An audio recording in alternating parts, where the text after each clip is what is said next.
Nagari greeted his mother with a good morning, picked up his lunch, and left for school.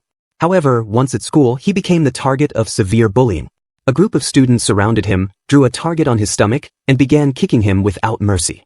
The ones responsible were 4 students. The fat one was named Ajiki. The girl was Shirjimi. The third was Kinugawa, and the last one was Kawis. The beating was so intense that Nagari lost control and wet himself. The urine spread and touched Kinugawa's shoes.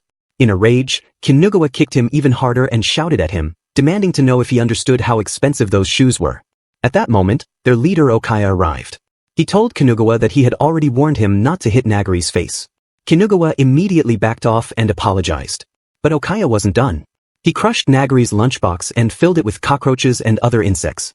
When Nagari refused to eat it, Okaya forcefully shoved the lunch into his mouth. They were all targeting Nagari for a single reason. Okaya couldn't stand the look in Nagari's eyes, which he described as rebellious. After school, Nagari quietly returned home. His mother had prepared a small party and a cake, as it was his 14th birthday. When Maria saw the wound on his face, she gently asked what happened. Nagari just smiled and replied that he had gotten trapped at school. Maria, who had nursing experience, carefully treated his injury and applied a bandage. Later that night, she called Nagari's father and told him about her concern that their son was being bullied. But his father dismissed her worry, calling her overprotective, and ended the call. Lying in bed and playing games, Nagari suddenly received a disturbing video. It showed his mother involved in an affair. He immediately realized it was fake because the voice didn't match his mother's. Right after that he received a message from Kawis, asking him to come to the observatory. Nagari made his way to the observatory on the mountain, where the whole group was already gathered. They started insulting his mother, calling her names like expired auntie. Okaya then gave him an ultimatum. If Nagari didn't want the fake video of his mother to be spread, he had to jump from the mountain. Without hesitation, and in order to protect his mother's dignity, Nagari jumped. At the same time, Maria had been tracking her son through a phone app and arrived near the mountain. Suddenly, she saw her son lying on the road, his legs completely broken. She ran toward him, but before she could help, a truck ran over him, killing him instantly. Maria collapsed to the ground, holding what was left of her son, crying in grief. The bullies, terrified by what happened, quickly ran away to avoid being arrested. Back at home, Maria lay in bed, broken by the tragedy. When Nagari's father apologized for not protecting their son, she rejected his apology and told him they were supposed to be parents. Days later, Maria found Nagari's diary.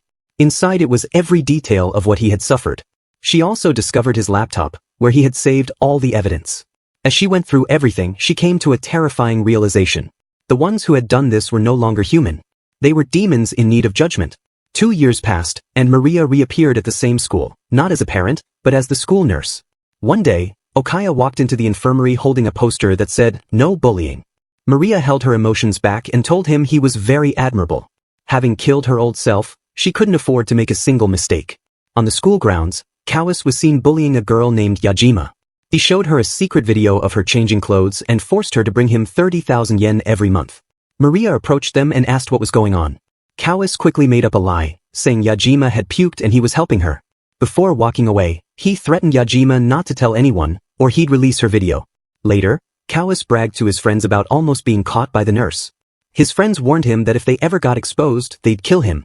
Kawis reassured them, saying no one had found out what really happened to Nagari 2 years ago. Suddenly, Okaya appeared behind him and asked if he had mentioned Nagari's name.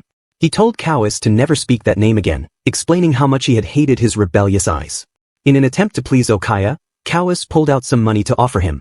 Okaya didn't even look at it and walked away. Standing there, Kawis remembered Nagari's words, that Okaya didn't actually care about him. Now, those words were starting to feel true. Back at home, Kawis received 2 terrifying videos. One showed him bullying Nagari, something he thought was deleted years ago. The other was a personal and humiliating clip of himself. A message followed, demanding 3 million yen. It was sent by Maria. Still stressed, Kawis saw Yajima walking nearby and angrily approached her. He demanded satisfaction, claiming he was irritated. Yajima ignored him and tried to escape. Since she never acted like this before, Kawis believed she had sent the videos. He dragged her away and began torturing her, trying to force the truth out. Even though she repeatedly denied any involvement, he kept going and tried to drown her. At that moment, Maria entered and disappeared with him in an instant. Kawis woke up in a tank with his hand chained. Water started pouring into the tank. Maria stood before him and welcomed him calmly. Kawis thought it was some kind of prank or set up by someone else. But when he saw Maria's expression, he realized it was real. She told him he was being punished for stealing something precious from her. Now, she would steal his oxygen. Kawis assumed it was revenge for Yajima and claimed he was only playing. Maria told him to shut up and gave him a final chance. If he could enter the greatest sin he had ever committed, he could escape. Kawis searched through his memories and decided to enter the date of Nagari's death. But he didn't even remember when they killed him. Instead of feeling regret, he cursed Nagari for not dying on a holiday. The water in the tank kept rising. With no other choice, he had to cut off his hand using a blade. At first, he refused, but desperation took over. He pressed the blade into his skin and began slicing. When he reached the bone, the knife got stuck. It wasn't sharp enough. Kawis struggled but couldn't go through with it. Eventually, he drowned. Maria pulled his lifeless body from the tank and hugged it tightly. She whispered that the greatest sin he had ever committed was simply being born. Days later, Okaya tried calling Kawis, but received no answer. Then, Nagari's father, Taichiro, who worked as a detective, arrived at the school. He stood in front of Okaya to begin an investigation into Kawis' disappearance. Okaya warmly greeted Taichiro, speaking with respect and friendliness. He even requested Taichiro to help find Kawis as quickly as possible. During their conversation, Taichiro mentioned his son, Nagari, reminding Okaya that they used to be classmates. Okaya's expression instantly shifted, and he put on a sad face as he called Nagari's death a tragic accident. Taichiro smiled gently, saying it brought him comfort that the students still remembered his son. He also shared that ever since Maria divorced him, he had never spoken about their son with anyone. Meanwhile, Kinugawa and the others were at a restaurant. He grew annoyed seeing how the others behaved as if everything was normal, so he brought up Kawis' sudden disappearance. But Shirokimi dismissed his concern, saying she didn't care and told Kinugawa to stop thinking about it. This angered Kinugawa. He insisted that Kawis was still their friend. Shirokimi rolled her eyes, told him not to get emotional, and left, saying she had plans to go fishing. Later, Shirokimi was seen in a hotel room with an adult man. Before anything could happen, another man barged in, accusing the adult of trying to sleep with a minor. It became clear that Shirokimi had set the situation up intentionally for money. While showering afterward, her thoughts drifted to Okaya. At school, Kawis' homeroom teacher approached Maria, asking about his whereabouts. Maria calmly replied that she didn't know anything. But as the teacher turned to leave, she brought up a matter concerning Shirokimi, who was one of his students. Shortly after, Shirokimi came storming toward Kinugawa and the fat student, furious. She accused them of revealing her side job. Maria had told the teacher about Shikimi's actions, but Shirokimi assumed Kinugawa and the fat one were the ones who had snitched. She was about to attack Kinugawa when he grabbed her leg and demanded she stop accusing her own friends. Unbeknownst to them, Maria stood behind the door, silently watching everything unfold. Her investigation was over. It was now time to act. A while ago, Nagari had been falsely accused of stealing Shikimi's gym clothes after they were found in his bag. Despite his desperate denial, no one had believed him. That incident had completely destroyed his image in the class. Maria had discovered all of this in Nagari's notes. Now, Shirokimi had become her next target. The following day, Okaya gathered everyone and revealed that Kawis had been missing for 3 weeks. Despite the police looking into it, there were no leads. Some believed he had gone on a trip or met with an accident, but Okaya suspected something darker. He might have been murdered. He warned them to stay alert, as it seemed like someone was targeting them. Later in class, Shirokimi searched her bag and realized her gym clothes were missing. When she questioned her classmates, Kinugawa snapped at her, telling her to shut up. In the heat of their argument, she kicked his bag. When it spilled open, her missing gym clothes fell out. Enraged, Shirokimi confronted Kinugawa. He fired back, yelling that she was framing him, just like she did with Nagari. Everyone in the classroom heard the outburst. Panicking, Shirokimi laughed it off, claiming it was just an act. To shift attention, she repeated her accusation and said Kinugawa stole her clothes during her chemistry class. Kinugawa responded that he had been in the toilet, but she refused to believe him. At that moment, Maria entered the classroom and calmly stated that Kinugawa had been with her during that time. She asked Shirokimi to explain herself. Kinugawa backed her up, saying Maria had called him in for a consultation before class. Shirokimi realized she was losing control of the situation. To divert blame, she pointed fingers at a random boy who was just reading manga. But it was too late. No one believed her anymore. The class murmured about Nagari and mocked Shirokimi, saying no one would want her gym clothes anyway. Maria stepped in and told everyone to stop, reminding them there was no evidence. She warned Shirokimi that if she kept accusing others, she would soon be left completely alone. But the damage was done. Everyone looked at her with cold eyes. Shirokimi shoved Maria aside and stormed out, insisting she wasn't a loner. Maria followed and caught up to her, softly saying, "You're such a pitiful child, aren't you?" That single sentence froze Shirokimi. It turns out Maria had planted her gym clothes in Kinugawa's bag after calling him into a meeting. Everything was part of her plan. And it worked perfectly. Later, Shirkimi sat in a car with a man, determined to take revenge on Maria. That night, as Maria headed home, a group of men ambushed her. She tried to escape but got caught. At home, Shirkimi waited, expecting news of Maria's defeat. Instead, the door opened, and Maria entered with icy eyes. The next thing Shirkimi knew, she was tied up and hanging over a large pit. It was time for her judgment. Maria explained how she dealt with the attackers, tossed two of them and seduced the ringleader into a trap. From him, she also learned everything about Shikimi's plan. Maria told her that she and Kawis had no awareness of the pain they had caused. Hearing Kawis' name, Shirkimi finally understood why he vanished. Now it was her turn. A candle slowly burned the rope she was hanging from. Below her, the pit was filled with swarming insects. But Maria gave her one chance. She could send a message to one person without revealing her situation. At first, Shirkimi felt relieved, until she saw the phone had no SIM card. Maria showed her a box full of blades and said the SIM had accidentally fallen in. Now, Shirkimi had to use her mouth to search for it. She tried moving the cutters with her face but got cut right away. Tears filled her eyes as she cried, asking why this was happening. Maria told her to stop pretending to be a victim. She explained that Shikimi's suffering was nothing but the outcome of her own cruelty. Suddenly, Shirkimi recalled how she forced Nagari to search for his keys in the nail box with his mouth. And now she knew. Maria was Nagari's mother.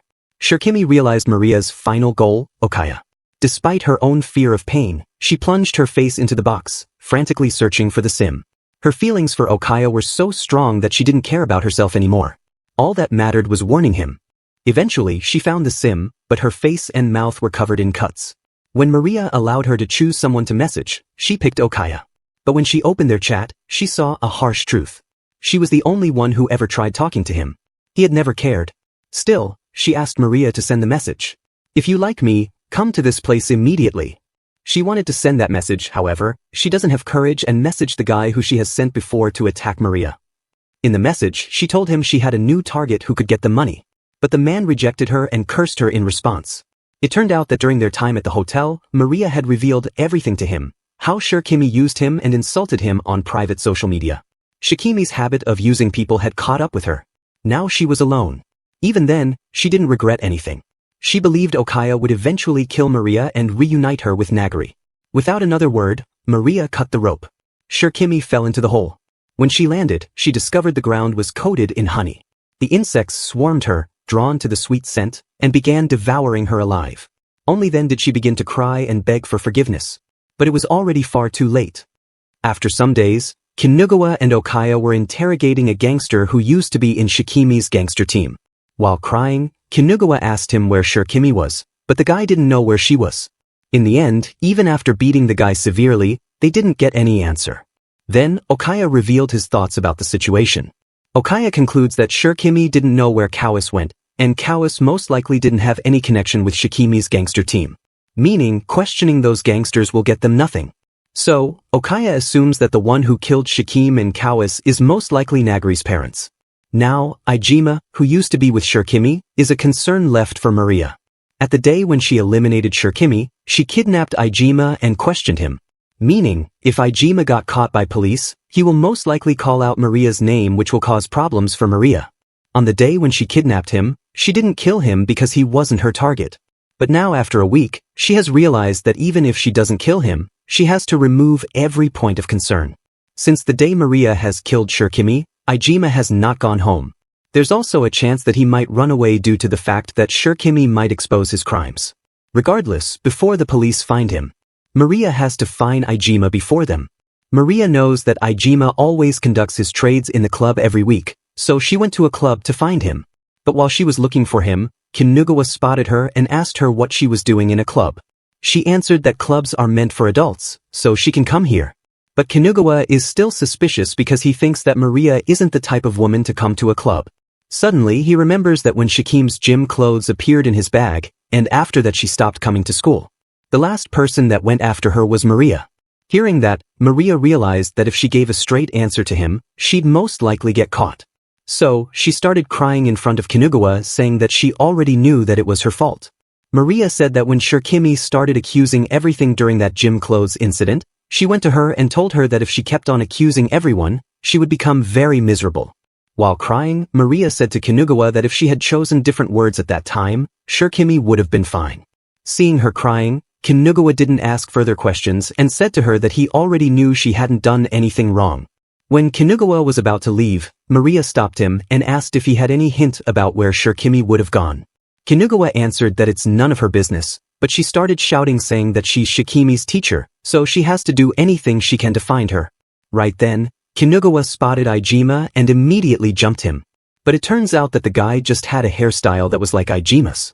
Still, Kinugawa didn't stop and was about to hit the guy, asking him why he has such a misleading hairstyle. Before he could hit him, Maria grabbed his hand, telling that violence is bad. But Kinugawa was so strong that he easily broke free from Maria's grip and hit the ground. While crying, Kinugawa finally answered Maria's question, saying that Kawase and Shirokimi are already dead. And now he's trying to find the one who killed them so he could punish them. Kinugawa is the type of guy who will do anything for his friends, even if it means using violence to fulfill his friends' wishes. Now that his two friends have died, he's really angry. No matter who came in his path, he will take down anyone. Now that he used a violence on a guy, the guard arrived there and asked him to come with him. But Kinugawa didn't listen and beat down the guard. Suddenly, a police officer arrived there, which caused Kinugawa to run away. That police officer was Taiichiro, Maria's ex-husband. Seeing him, Maria also left the club immediately. It turns out that the police have already found Ijima. When Maria went home and turned on the TV to see the news, she learned that police had found the body of a man on K Mountain. She was shocked to see that the body that police had found was Ijima's. After the investigation, it was revealed that Ijima was killed by someone a week ago. Police also found out that last time Ijima was seen leaving a building in T-Town. So, the police have decided to go there to further investigate. Meanwhile, Maria is also wondering how Ijima died. 1 week ago, when Sikkim used her chance to message Ijima, he was well alive, as he also messaged back. And from Kinugawa's reaction that she saw in the club, she also can't be the culprit. Ijima has his own enemy, but the timing is too perfect to just brush it off as a coincidence. As she found with Ijima and her group while keeping the placement of cameras in mind, there's a chance the one who killed Ijima was at the scene. She wonders if the culprit knows her. In the meantime, Kinugawa is getting angry because Ijima died without his permission. While Kinugawa wasn't thinking straight, Okaya and Ajiki were taking everything into consideration to try to find out if the Shirokimi and Kawase case is related to this Ijima's death or not. Okaya assumes that Ijima's isn't killed by the one who killed Shirokimi and Kawase, because Ijima's body was easily found by police, like an amateur doing a bad job in his work. On the other hand, in Shirokimi and Kawase's case, no evidence has been left behind by the culprit, which means a third party has entered the game. Meanwhile, Maria is thinking that if Ijima was killed due to a personal grudge, there wouldn't be any issue for her. However, the timing is just too perfect for that. She assumes that this occurrence has something to do with her revenge. She assumes that the culprit knows the relationship between her and Ijima, and for some reason decided to commit a crime to keep their relationship secret. If this is the reason, there's a possibility that the culprit would try to come in contact with her. Right then, Yajima entered the room and asked Maria if she had free time to talk to her. When Maria asked her to say what she wanted, she revealed that she was at the place when Kawase went missing. Hearing that, Maria wondered if she was seen by her. If Maria was seen by Yajima, there's a chance she also knows about all the things she's done until now. She said that she was getting tortured by Kawase at the moment he disappeared. She said that she was too scared to become a suspect to the police. So, she kept it a secret. In the end, it turns out that Yajima didn't see Maria committing any crime. To comfort Yajima, she hugged her and said that her secret will be safe with her. After that, Maria went to a shop and asked the boy to tell her about the Ijima's incident. This shopkeeper boy is Yuda, who used to study in the same class as Nagari. Yuda was also getting bullied by those four who used to bully Nagari. While sitting in the car, Yuda demands to know how Maria knew it was him. She revealed that she learned about him from the notes that Nagari had left behind. She learned that Yuda was supposed to be dropped out from the school, but she spotted him wearing the school uniform and following her via security cameras in school. And also the only that would have been benefited from Ijima's murder was Maria, and the only reason culprit would help her is because that person is also a victim. This was all the reason that led Maria to Yuda. After confirming it was Yuda who killed Ijima, she asked him why he decided to help her. He revealed that from the start he always ran away from his problems.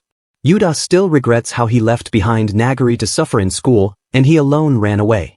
After Nagari died, Yuda couldn't stand seeing the one who killed Nagari, living a happy and peaceful life. From that moment, he decided to punish them. Yuda's first target was Kawis. He wanted to crush his eyes and slit his throat. He wants to rob him of his ability to scream and slice open his stomach. He wanted to pull out his intestines and stuff it into his mouth. But he was too scared to do it. When he lost all hope, Maria appeared before his eyes. Yuda followed her around and saw killing Kawis. Even though Yuda wanted to assist her, she did her job so perfectly that Yuda wasn't able to provide any help. One day, he saw Maria with Ijima. He knew that Ijima is linked to Shirkimi, and to destroy all evidence, Maria should kill her. But he couldn't believe that she let him live. So, he thought that he should kill him to help Maria. In the end, he killed Ijima and buried him near the road. After revealing everything, Yuda asked her to use him for her revenge however she wants. But Maria suddenly pulled out her mobile and showed that she had recorded everything that Yuda said. She said that she has all the evidence now which she can use to make Yuda the prime suspect for all the crimes she has committed until now. Saying that, she asked him to get out of her car. After he left, she rode her car away thinking that if she had killed Ijima in the hotel that day, then Yuda would haven't entered this mess. She didn't want the guy who Nagari saved to commit crimes and go to jail. At night, Kinugawa was infiltrating Nagari's house to find evidence. Because Okaya said that Nagari's parents are the prime suspects, that's why Kinugawa is here to find evidence. While Kinugawa was searching the house, Yuda was standing outside ready to record the video. He is doing this to show his value to Maria and help her in her revenge. But before he could do that, Taichiro also arrived outside the house. When Yuda saw Taichiro entering the house, he knew that if Kinugawa got caught here, the revenge plan would be all for nothing. So to make Kinugawa know someone was coming, he dropped a stone in the house. Without wasting a moment, Kinugawa hid on the balcony. Seeing the broken window, Taichiro thought that some naughty kid threw a stone and just left the room. Kinugawa thought that he was safe and decided to enter the room again to continue his search. But immediately after he stepped inside the room, Taichiro came back because he was suspicious. Seeing him, Kinugawa didn't wait a moment and decided to knock out Taichiro and run away. But Taichiro was surprisingly strong and easily overpowered Kinugawa. So to knock him out, Kinugawa picked up the family picture and broke it. This made Taichiro really angry. But before he could do anything, Kinugawa threw the picture toward him and then launched a barrage of punches at Taichiro's face. Even after getting severely beaten, Taichiro tried to save not himself but a picture of his family. After that, Kinugawa just left the place to save himself. When he left, he looked around to see who threw a rock to save him and spotted. Yuda tried to run away from him, but he eventually got caught. But before Kinugawa could do anything, Maria sent him flying by crashing a car into him. In the next moment, Kinugawa found himself tied up with target points around his body. Then, Maria came there holding a crossbow and said, "It's time for the hunt." Even though Kinugawa was tied up, he still got up and tried to kick her, but she dodged it. When he was about to attack her again, Kinugawa noticed that his one leg was really injured. Sitting on the ground, Kinugawa asked her why she killed his friends. So, she showed him a video in which he is bullying Nagari. Seeing the video and remembering Okaya telling him the culprits are most likely Nagari's parents, Kinugawa finally realized that Maria is Nagari's mother. Kinugawa called the Maria's reason for killing his friends stupid. He said that Nagari was stupid and kept getting in their way, that's why they just taught him a little lesson. Kinugawa is getting angry just because Nagari died without their permission. He started saying that Nagari was causing them trouble before, and now that he has died, his mother is causing them trouble. So to shut him up, Maria shot an arrow in his mouth. Maria explained to him the rules of the game that they're about to play. The rules are simple: if Kinugawa survives until the fireworks display ends, it'll be his victory. Many people are firing fireworks today, but today's a festival. Kinugawa immediately runs inside the forest thinking that he'll pretend to run away and will catch Myra when she tries to catch him. Even though his leg is injured, his mouth is pierced with an arrow, he's still smiling. It turns out that Maria already knew what he's thinking and decided to play along with it because she doesn't want to give him a peaceful death. While running, Kinugawa broke the arrow by biting it, and then removed it from his mouth using his tongue as his hands were tied up. Using the broken piece of arrow, he freed himself. Some time later, Maria also arrived there while finding Kinugawa. It turns out that Kinugawa was waiting for her while hiding in the tree, and immediately when he saw her, he jumped down to attack her. But Maria already knew his plan, and shot him with an arrow. That arrow pierced his ear and pinned him to the tree. Even though it was a perfect chance for Maria to kill, she gave him another chance and asked him to use his brain this time. Kinugawa took that chance, and to free himself from the arrow, he tore his ear into 2 points and ran away. Even after doing that, he didn't show any expression of being scared or being in pain. After some running, he found a building. This is the same place where he used to torment Nagari. In the meantime, Okaya and Ajiki were at the festival. It's been 30 minutes since Okaya messaged Kinugawa, but he hasn't received any answer. So, Okaya assumed that Kinugawa had been caught. Somehow, Okaya knows that Kinugawa didn't get caught by the police. It turns out that Okai has installed GPS on all of his friends' mobiles, so he knows where Kinugawa actually is. Without wasting a moment, Okaya and Ajiki leave the festival to go and save Kinugawa. While sitting in the car, Ajiki asked Okaya if he really saw them as his friends. When Okaya answered yes, Ajiki asked him about his definition of friends. Okaya answered that friend means ally. Friends are the one who helped each other during hard times, that's why the more friends you have the better. Hearing that, Ajiki asked him about why he is enjoying this situation and seeing his friends dying. Okaya answered with a concerned face that he's not enjoying seeing his friend die. Ajiki knows that Okaya is enjoying the situation, but he himself isn't aware of it. So, he asked him why he gets angry at his friends whenever they talk about Nagari. He asked Okaya about his relationship with Nagari. Okaya said that he considered Nagari his enemy because no matter how much they bully him, he never ran away. This is the reason why he liked tormenting Nagari the most. After saying that, he asked Ajiki that they should now focus on finding Kinugawa. Okaya assumes that he's still alive because the one who has captured Kinugawa will first bully him and kill painfully. As Kinugawa is really strong, there's a chance they might be able to save him. Meanwhile, Kinugawa entered the building and looking around, he remembered how he used to play with Nagari here. In this place, Kinugawa used to play a game of hide and seek with Nagari. If Nagari got caught within 30 minutes, he'll get punished. In the present, when Kinugawa entered a room where Nagari used to hide, the room exploded. Kinugawa got caught in fire and got really injured. Right then, Maria also arrived there and asked the injured Kinugawa if he had already died. As Kinugawa is really strong, he ignored the pain and tried to run away. But before he could run away, Maria shot her in the shoulder. Seeing how Kinugawa is enduring all the pain, she asked him if he's some kind of monster. Then, she led an angry Kinugawa to a second room. When Kinugawa reached the room, Maria opened the door and some arrows came flying and hit Kinugawa at different places. The things that pierced him weren't arrows, but some little spiky rods that were connected with wires.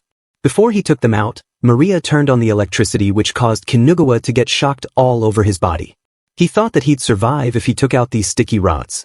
He used full force to pull them out. In the process, he even had to pull out his own eye with his own hands. Now he is really injured and can't even move. He finally starts to get scared after he realizes that everything that is happening to him is the same that he did to Nagari. With that, Maria brings out a chainsaw and decides to finally end Kinugawa's life. When Kinugawa was just a kid, he used to get bullied by his own teacher. One day when he was going home after getting bullied by his teacher, Okaya stopped him and asked him if he wanted revenge. Okaya told him to come to the counseling room after class tomorrow if he wants revenge. The next day when Kinugawa went there, he saw the same teacher who used to bully him, bowing in front of Okaya. From that day onward, Kinugawa, with the help of Okaya, started bullying the teacher. One day, Okaya asked the teacher to send him the naked picture of his daughter. If he didn't send it, Okaya will report the teacher to authorities for bullying Kinugawa, which will also destroy his life. The teacher started crying, asking Okaya to not bring his daughter into this. The next day, Kinugawa was shocked to learn that the teacher has committed suicide. When he asked Okaya why he went this far, he answered that he did this just because he wanted to be friends with Kinugawa. Hearing that, Kinugawa forgot everything and decided to be friends with Okaya. In the present, while Maria is cutting his fingers and limbs slowly, he thought that Maria is similar to Okaya. One by one, and slowly, Maria chased behind Kinugawa and cut his fingers one by one. Slowly, she also cut down Kinugawa's piece of meat. Kinugawa started crying, saying that he surrendered. He asked Maria to stop and said that he'd do anything if she just let him live. Hearing his begging, Maria reminds him that Nagari also used to ask them to stop bullying in the same way, but they never stopped. At the end of some beautiful cutting session, Kinugawa is barely alive with cuts all over his body. Before killing him, Maria asked him how they could enjoy tormenting someone. She said that she tried to imitate them while killing them, but she never gets joy in killing or torturing someone. On the other hand, Ajiki and Okaya have finally arrived. But Maria had already finished her job, so she went to her car where Yuda was also sitting. When Yuda apologized for causing problems for her, she said that she was planning on killing Kinugawa after summer holidays, but because of Yuda, she had to make adjustments in her plan. As Maria has thrown Kinugawa's phone in the mud, she thought that Okaya is most likely soaking in the mud finding Kinugawa's phone. Right then, Yuda received a call from his mom. He picked it up, and his mom asked him to come back because Okaya is here. When Yuda heard that Okaya went to his house, he got scared and immediately muted the call. He wondered why Okaya went to his house.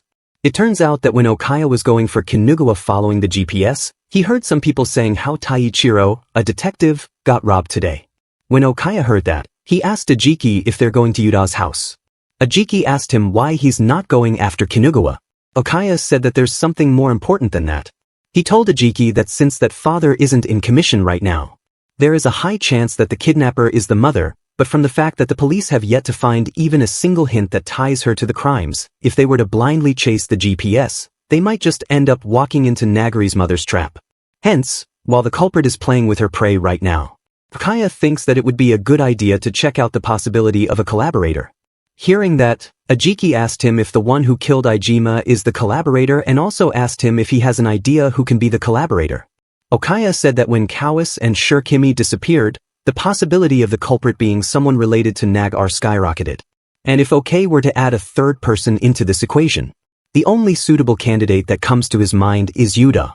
Even Okaya doubts that scaredy cat Yuda will be able to kill them, he still wants to check if he has even a minor involvement in any incidents that happened until now. They can go back to following Kinugawa if Yuda isn't involved in any crime. If Yuda is guilty, it will help them a lot in finding Nagari's missing mother.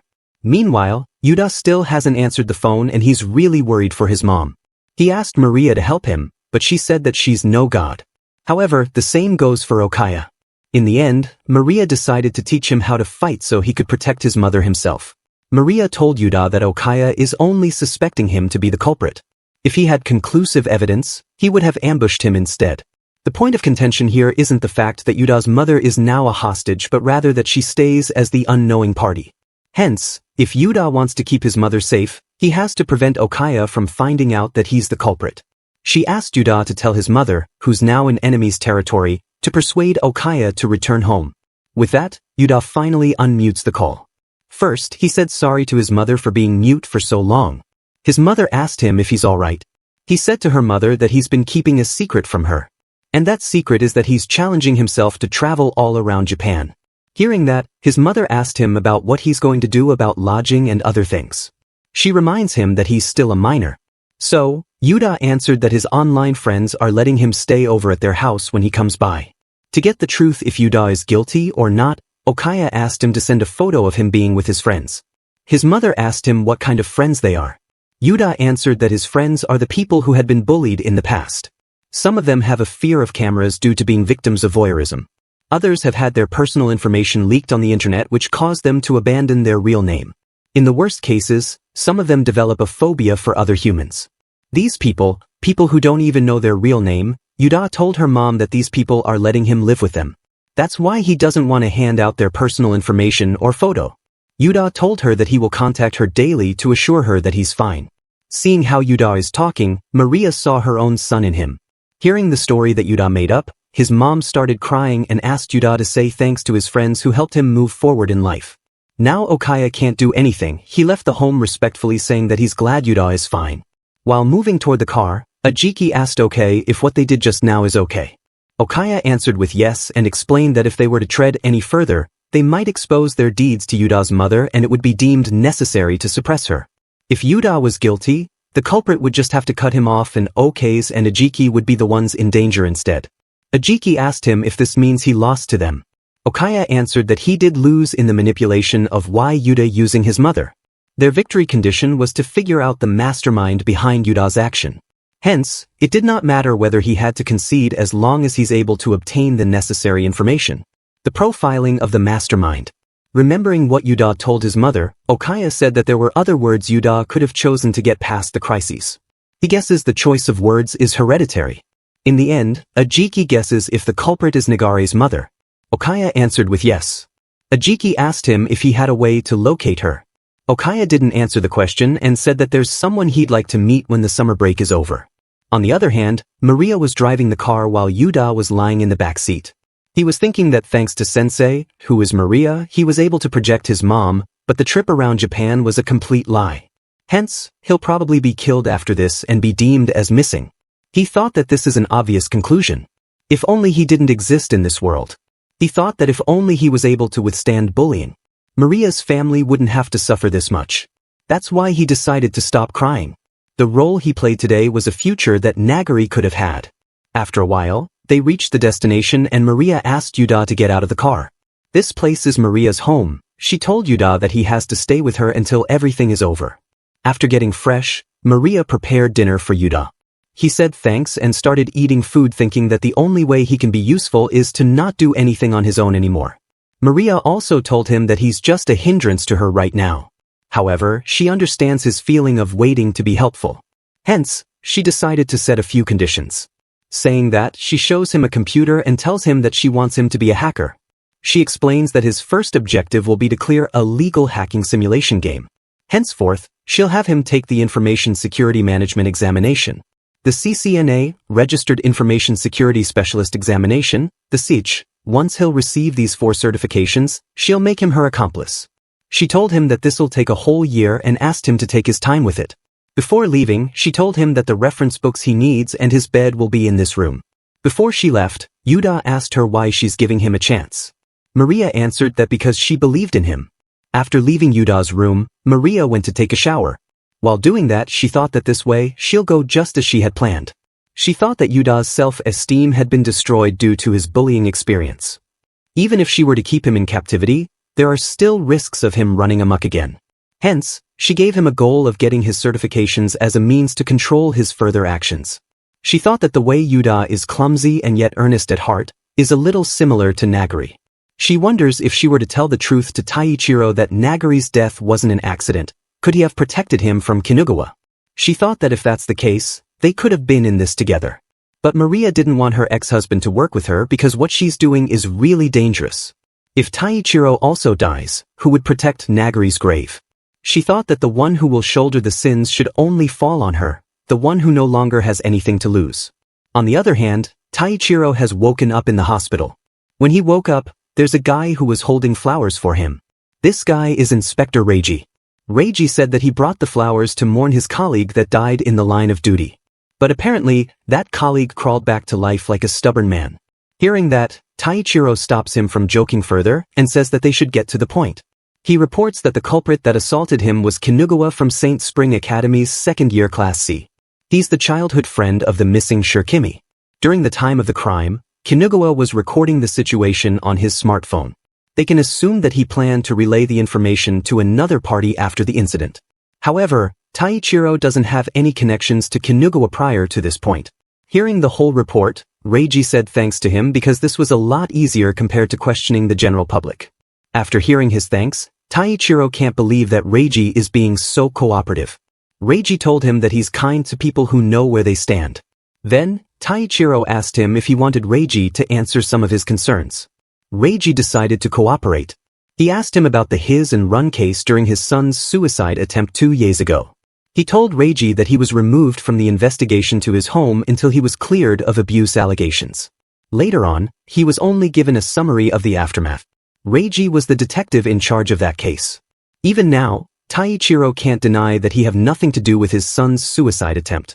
However, even though he doesn't have anything in common with Kinugawa, it's a completely different story if they are talking about Kuretaka and Kinugawa. Saying that, Taichiro asked him if he's hiding something from him. Hearing that question and everything, Reiji angrily plucked out some flowers and asked Taichiro if he's suggesting that his son was driven to his death by Kinugawa's gang and the police are covering it up for them. He asked him what the police would gain from covering up the mess of some students. Asking that, Reiji went to meet someone. He said to that person that none of the surveillance cameras in the area captured anyone with any resemblance to the individual known as Kinugawa. However, due to this incident, Taichiro has raised his suspicions and there's a possibility that he might seek out the truth in the future. He asked the person how they should proceed with this matter. The person to whom he's reporting the matter is Chief Inspector. She asked Reiji to not worry. He said that she traced the location of Kinugawa's smartphone. They can send their men to collect it right away. Hearing that, Reiji said thank you and was about to speak further, but the chief inspector stopped him. She told him that the reason for peace in Japan is due to the fact that the citizens fear the police. They wouldn't even think about fighting against the police. If the police were to become an item of ridicule, peace would no longer be a matter of fact. And yet to think the police were being toyed with by some middle school delinquents. She reminds Reiji that this is a face that must never be made public by any means. Saying that, she said to Reiji that he resolved to take up the dirty work in the name of peace.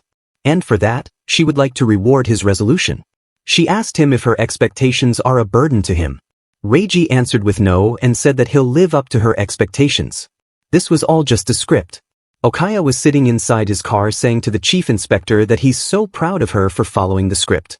This chief inspector is his mother named Shizuka. At a luxurious house, Okaya was sitting and talking. Mother, you came from a wealthy background and are also the police chief inspector. Father, you're the psychiatrist for the police force. At this time, Okaya is sitting in his sofa while his mother and father are on the ground like slaves. Okaya said to his parents that for their son's sake, the both of them willingly become his accomplices. He said that he's always grateful to both of them. Saying that, he asked his father, who was kneeling on the ground, about what they should do for the class presentation for the cultural festival this year. Father was really scared and asked, what about a haunted house? Hearing the suggestion, Okaya started beating the father and asked him if doesn't think it's a little rude to treat his lovely son like a monster. Then, he moves on to the mother who was in the same condition as the father. She suggests cafes. Okaya didn't like the suggestion, saying that it's worse to imitate a servant and started piercing Shizuka's chest with a sharp stick. Even while the blood is coming out, Shizuka's expression didn't change. Shizuka apologizes and reminds Okaya that during the St. Springs Cultural Festival, there would be parental guardians that come from large corporations. Therefore, the opportunity to be able to get in direct contact with them would certainly benefit Okaya's cause in the future. Hearing that, Okaya stopped poking her chest and said that she had a valid point. Okaya said sorry to his mother for stabbing her. Shizuka asked him to not worry, saying that it was her fault for omitting her words in the first place. Then, Okaya threw some grapes on the ground, saying to Shizuka that she can eat it. With that, Okaya left his parents alone. Meanwhile, Maria went to meet Yuda. When she entered the room, he told her that he had finished what she told him. She can't believe that Yuda has already cleared everything. Yuda told her that he had some prior experience with hacking, so it didn't take him long to complete it. Therefore, he decided to study for the certifications, but he thinks he's qualified enough to pass the exams. Hearing that, Maria remembered that Yuda used to be a topper in the school. Yuda said that he's not supposed to act on his own, which is why he was waiting for her next order. So, Maria decided to make use of him. She first teaches him about housework. She told him that his support as a hacker isn't required for now, so she asked to help her with housework. With that, a new term started and Maria had to go back to teaching in school again. At school, Okaya said to her that he's looking forward to working with her. With a smile, Maria said that it would be her pleasure. The reason why St. Spring Academy has a higher budget for cultural festivals despite that it's only open to guardians of the students is deeply tied to the donations. The head of the academy personally entertains all the major donors, and Okaya's parents are included in that list. She wanted to kill Kinugawa during the cultural festival, but due to Yuda's interference, she had to deal with Kinugawa ahead of time. On stage, some students were performing. While they were performing, Maria looked at the boy and noticed that he seemed to be doing better than she thought. But when he came out after the performance, he looked sad. Maria immediately said thanks to him for his hard work. The boy heard that and noticed her. He apologized to her and mentioned that he didn't mean to show her that side of his. Then, Maria asked him if he's worried about the missing students. The boy stayed silent for a moment and then said that he's not worried. He said that due to the disappearance of Kinugawa's group, he's been living peacefully in the school. He told her that he never met Kawase, as he went missing at the start of April, but to be perfectly honest, the boy mentions that Kinugawa and Shirkimi are both delinquents. One day, Kinugawa and Shirkimi were smoking in the class. Shirkimi said that even if they smoke as a minor, the one who'll get in trouble are the adults. Kinugawa said that the people who succeed in life are those who make use of loopholes like this. When the boy reported them to the teacher just asked him to let it slide while pretending to lecture them. The teacher said that because this boy can't bring up the donation those two bring in. Just because of that, to just give up on them and enjoy the cultural festival, the boy feels that it's wrong. Hearing that, Maria asked him what's wrong with that. She said that rather than wasting his time fretting over delinquents, it is more worthwhile to invest in serious and hardworking students. She mentions that she's heard rumors that the problematic students are distributed to new teachers. Hence, it is perfectly normal for him, a first-year teacher, to suffer while the veterans get spoon-fed with the cream pot. She said that regardless of the moral conclusion that he has to come to, this will be for naught if the teacher is completely worn down by the dilemma. Before he could say anything, Maria continued, saying she understood how he felt about this. No matter how hopeless it seems, they try to search for a path of penance because they are dealing with children. Hence, Maria suggested to him that instead of giving up on the students, he should watch over them instead. She said this because she thinks that letting the child make their own choices is a part of a teacher's duty as well. Hearing all that, the teacher said she's right. They should create a cultural festival that's so fun that all of the students would want to come join them after reflecting on their actions. Maria heard that, agreed with him in her mind. She thought that this man is what a real teacher is supposed to be. She herself is not fit to be an educator, but she still wants them to enjoy the cultural festival in peace as well. At that moment, Okaya arrived there with Ajiki. Okaya called Maria and said that he finally found her. Hearing the call, Maria thought that as per usual, this kid can't take a hint. After entering the second semester, Okaya has been actively seeking her out. If he's sure of her involvement, he would have launched an attack. Thus, Okaya is probably just probing her. Maria showed a smile and asked Okaya if something's wrong. Okaya asked her that if it's all right with her, he wants her to come to the student council room with them. In my mind, Maria immediately refused, but she can't actually do that. Right then, Yajima came from behind and said she was going there too, so she'll join them. The next moment, all of them were sitting in the student council room wearing different costumes. Okaya called her here to prepare for the cultural festival. As they were talking to each other, Maria thought that the student council's cultural festival itinerary is cosplay tea time, a 4-man group staying together for 10 minutes for tea while discussing a topic that'd be determined by a raffle. Before starting, all of them gave their introduction. Yajime told her name and said that she's an accountant and library committee member, and she belongs to class 2A. Next, Ajiki, the vice president and sport committee member, belongs to class 2A. Okaya, the president of the student council and healthcare committee member, belongs to class 2A. In the end, Maria, the school nurse. After the introduction, Okaya revealed the topic of discussion, what did you do during the summer holidays? Maria immediately realized that their aim was interrogation. Okaya started first, saying that he and Ajiki went to see the fireworks together. Ajiki said that he went with Okaya because he said he'll treat him to some baby castellas. As they were talking, Maria assumed that they were trying to create the flow of conversation in their favor, but she's going to make use of that as well. As Maria heard Ajiki, she said that it's not a good idea to have people treat you to things all the time. She said that there's nothing more expensive than something that's free. Hearing that, Ajiki asked her, isn't it a profit if he can get it for no cost? Before Maria could answer, Okaya mentions that mobile games are usually free but they aren't scary at all. After talking for a while, Okaya said to Maria, I hope we can both enjoy the cultural festival together. At the same time, the head of the academy received a huge pile of papers from the worker. The worker mentions that they have received a large quantity of these letters again this year. The head just glanced at the papers once and threw them in the trash bin, calling everything that is written on the papers nonsense. The papers mentioned that they have installed 2 bombs in the academy. The head said that the people who wrote these letters are all just talking. According to head, there's no way that they can actually blow up their school. At home, Yuda has prepared roast chicken cafe-style sandwiches. She looked at Yuda and thought that it's been 2 weeks since Yuda's confinement. But instructing him in a way that he doesn't get involved in her plans, his housekeeping skills have improved. Seeing him, she thought this might be how Yuda was meant to be in the first place. Yuda always had the strength to exhibit self-control. If he was weak-willed, he would have been on the side of bullies like Kinugawa. Others turned into bullies because they are weak. At school, she thought that if they became bullied because they are weak, the role of the adult should be to lead them on a path of redemption. Just like how she put Yuda on the right path. She was just as capable of doing the same for Kinugawa and the rest. She was capable of it, but she didn't do it. At that moment, Tokaya's mother arrived there. Maria saw her and thought that this isn't the right time to dwell on it. She immediately said good afternoon to her. Okaya's mother just thanked her for her hard work and left. After she left, Maria thought that it's a little too peaceful to the point that it's eerie. Inside the head office, the head was playing with the money he got from donations. Beside him, Maria was also playing with him. The head took out a piece of money from the Jenga tower and it didn't collapse.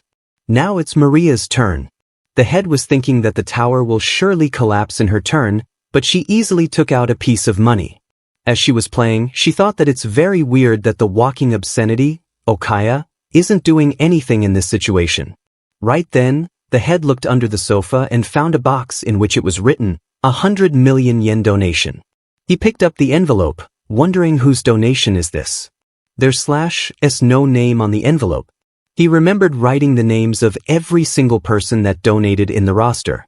Maria carefully looked at the envelope and noticed that the side view of the envelope looks pretty unnatural, assuming it contains money. She immediately asked the head to not open the envelope, but it was too late. As he opened the envelope, a small explosion happened. Maria was easily able to dodge it in time, and when she looked back, she noticed that it was just a firecracker. She immediately decided to ventilate the room to prevent the fire alarm from going off. Next, she started to confirm the item that came with the explosions that was used. She saw a bomb threat detailing the next explosions written on a heat-resistant paper. She thought that if they had killing intentions, they would have chosen a more definitive method. While thinking that, she went toward the head and mentioned that she found a bomb threat so they should call the police. Hearing that, the head quickly grabbed the paper and refused to call the police, because if they did that, the cultural festival would be cancelled. He didn't get injured because he just got hit by some firecrackers. He said that he will not give in to threats made by mere firecrackers. He said that they'll deal with this issue with just the faculty members. They found another paper. In this paper, they asked the head to resign from his position if he didn't want his school to blow up. Seeing that, Maria asked him if this is the first time he received threat letters like this. The head answered that it has always been just words, nothing has ever happened. Maria concludes that the head has received threats every single year. She's unable to understand why the culprit felt the need to use such a roundabout method to achieve his goals, but there's one thing she can conclude about this. Sender is well aware of the director's tendency to protect himself and his reputation rather than securing the safety of the students. He took advantage of the fact that bomb threats were sent to this school every single year. She immediately realized that the culprit that dragged her into this game using this method is Okaya. The head checked the letter and concluded that they have to go to 6 places and look for the fireworks. Right then, the vice principal entered the room and the head shouted at him for being late. Maria then said the names of the places they have to go. Water tank, monkey bars in the schoolyard, music room, library, storage room in the gymnasium, and the boys' washroom in the old school building on the first floor. She realized the name of this place after completing the riddle given on the letter. Maria said to them that they should split up because the locations are pretty far apart. She said that she'll check spots 2 and 5, and asked them to check the others. With that, Maria left the room thinking now there's no one left to interrupt her. She thinks that OK wants her to play alongside his little riddle. However, she's not going to let him have that satisfaction. She said that the mystery can be solved by just going about it logically. As long as one understands the personality of the person giving out the riddles, anyone can figure out where they would choose to set the whole thing up. The simple reason being that Okaya is a type of guy who would want to watch the whole thing go down from a VIP seat. In addition, he would add a little trick to the bomb itself. Sitting in front of a bomb, she assumed that Okaya knew about it from Kinugawa, that if this is an IED that uses a pressure release system, she can't risk moving it. There are 2 conclusions that the game master has provided while they waste their time with riddles.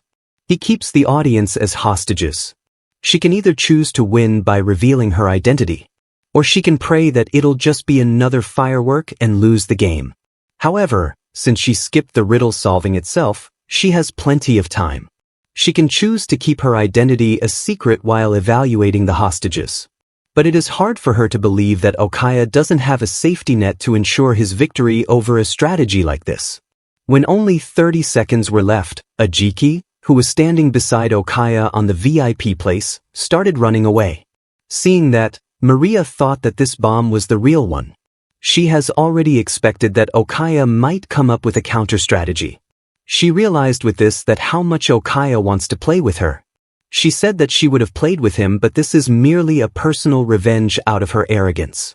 She can't put innocent people that have nothing to do with this at risk just for the sake of her plans. Hence, she decided to end the revenge by killing him right now. While running, Ajiki thought that Tokaya's deduction was on the mark as Maria really appeared. If she were to feign ignorance at this point, they could confirm that she's the mother. However, from the fact that Kinugawa was kidnapped when the father was in the hospital, he wondered if Nagare's mother was stronger than Kinugawa. Last night, Okaya guessed that if Maria feigned ignorance, she might come to murder them. Hearing that, Ajiki asked if that happened, can he run away? Okaya's mother came from behind and told him that he could. She said to him that he can just run to the guardian's seat and call for her to report about seeing a suspicious person. When that happens, she can go to the second floor with legitimate cause. If Maria were to attack, she can arrest her on the claim of aggravated assault. Even if Maria doesn't attack her, the moment she chooses to feign ignorance, they can investigate her on those grounds. Ajiki tells her that there's a chance Maria has incriminating evidence against them. So if they were to arrest her, she could expose them. He asked them what would happen then. Okaya's mother answered that they can use Taikairu, who is currently in the hospital, as a hostage. She said that she has a subordinate that can head toward the hospital with a single call. In the present, Ajiki went to Okaya's mother as planned and reported everything to her while thinking that this will work in his favor if the only thing he has to do is run. As Okaya's mother left, Ajiki started running again, thinking if they were to make Maria a suspect, they could use the warrant to access her family registry and stuff. Even if she were to hide everything in a safe deposit box, they would still have access to those. And in the worst case, where the evidence against Okaya and Ajiki were to be processed and exposed, they might be able to get out of it by dumping everything on Kinugawa and the rest. At that moment, he accidentally bumped into someone, and when he looked back to see who it was, he was shocked. Meanwhile, only 15 seconds are left until the bomb activates. Maria thought that she should start to get into a position where she'll be able to kill all of them with ease. Her plan is as follows. First off, she'll cut the white cord to stop the bomb. And she'll start off by getting rid of Okay's mother, who is probably standby off stage and hidden from everyone else's line of sight. And through the back passage, she'll attack Okaya and kill him. From the right side of the stage, she'll proceed to the second floor, toward Ajiki, who is heading toward the exit. She'll kill him by piercing his neck with the pen, and that'll be the end of all of this. At that moment, Tokaya's mother was about to open the door to reach Maria, but the person who bumped into Ajiki didn't let her out. Ajiki was angry seeing that and thought that this wasn't what Okaya said. This isn't going how Okaya planned. Because the person they were supposed to take as a hostage, Taikairu, is already here. He grabbed Maria's hand, and while she was shocked, he cut the wire to stop the bomb. At that moment, Tokaya's mother opened the door. Taikairu got up and asked her to contact the bomb squad immediately. He didn't even glance at Maria, so she wondered if Taikairu didn't realize who she was. The next moment, Okaya's mother, Taikairu, the principal of the school, and Maria were sitting together to discuss the situation. Maria looked at Taikairu and thought that the reason he's not recognizing her might be because she went through plastic surgery. Taikairu then talked, saying they have received the examination report from the bomb squad. According to the report, although it was modeled impeccably similar to a real bomb, it has no real chance of detonation. Hearing that, Maria was relieved. She guesses that Okay's motive was just to find out who she was. A fake bomb would do the trick as well. Then, Okay's mother talked. She said that even though it was apparent, they will still be launching an investigation to find the culprit. According to her, the only ones who are able to do anything similar to this are people who have ties to the academy. Suddenly, the principal smashed the table and called them one-sided people because they decided to report the issue and started an investigation on their own terms. He has heard the rumors before that the G Prefecture police were oppressive and incompetent. Now he can see that it was true. The principal quickly made up a lie, saying that Toy Bomb was a performance from him for his staff and students. He angrily accused the police of ruining his performance and asked them what they were going to do about it. While Okaya's mother was confused, Maria knew everything. She used the principal's tendency to cover things up and made up this lie. Okaya's mother asked the principal why did he choose to present something that required the information of Nagar. He answered that it was to ensure that they will not forget about a student who died in an unfortunate accident. While they were talking, Taikairu suddenly bowed down and apologized for ruining their performance by reporting the incident without double-checking with the school. Still, the principal didn't stop and reminded them to deal with the real case of the missing students. He is talking about Kawis and others who died at the hands of Maria. He asked them to find those students first. Hearing that, Taikairu apologized again for their lack of ability. The principal said that the apology will not do anything. He asked him if it's not the arrogance of the police that delays the resolution of the case. As Taikairu heard that, he said that for the resolution of the case, he's thinking of filling a victim impact statement about the fact that he was attacked by Kinugawa from Class 2C the other day. While the principal got worried after hearing that, Taikairu continued. He said that he has heard that Kinugawa and Shirkimi were often seen together. If it proves to be difficult to procure statements from students, he decided to speak directly to Kinugawa. Immediately, the principal went back to his seat and humbly asked him to calm down. He said that he became emotional due to the distrust of the police, but in regards to searching for the missing students, they're still allies. He said that he'll do his utmost to cooperate with the police, so he requested to get through this peacefully. He immediately pointed at Maria, telling the police to ask her if they have any questions in regards to the students. Saying that, he whispered to Maria to stop that detective even if she has to use her body. Taikairu asked her if she's okay with this arrangement. She thought that it's better for her to reject being the contact point between the police and the student, but the reason why Ok's mother isn't stopping this arrangement is probably because they've judged that they can make use of this relationship. She thought that Taikairu might also just be looking for them earnestly. However, if he does realize who she is, she wonders what is he trying to tell her.